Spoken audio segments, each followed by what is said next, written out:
Bonjour frères et sœurs, merci de votre fidélité. Jésus remarque un homme en plein travail. Il va à sa rencontre et dialogue avec lui. Il l'appelle à le suivre. L'homme se leva et il le suivait. Frères et sœurs, chacun a besoin de rencontres.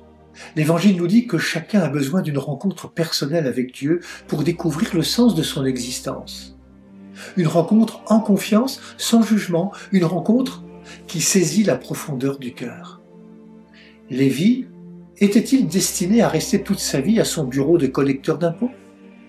Sa rencontre avec Jésus lui ouvre un chemin nouveau que Lévi accepte, sans doute parce qu'il discerne en celui qu'il appelle la possibilité d'une vie nouvelle. Cet homme exerce un métier peu recommandable, et pourtant, Jésus vient à lui et l'appelle. C'est vrai que Jésus ne s'interdit aucune rencontre. Il mange et boit avec les publicains et les pécheurs.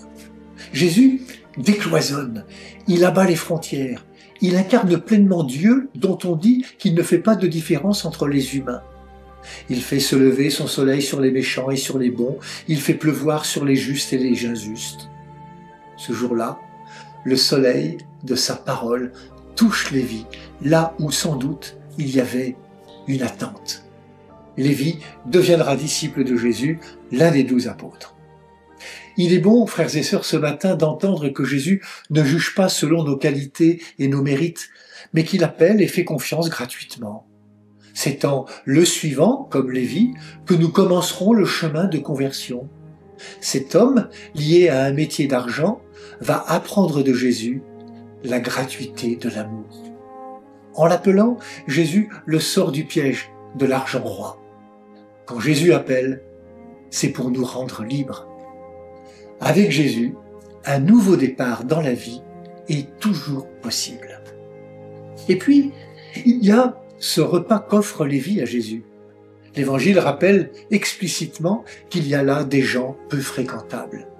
Ce repas ne préfigure-t-il pas le repas du paradis, la table du Seigneur, ouverte à la multitude? À cette table, frères et sœurs, nous sommes toutes et tous invités. Oserons-nous répondre comme Lévi, en quittant de fausses richesses pour une rencontre vraie avec la personne de Jésus-Christ? Oui, nous avons besoin d'une rencontre personnelle avec Jésus pour une vie pleinement libre et épanouie. Bonne marche vers Pâques à toutes et à tous, prenez bien soin de vous et des autres.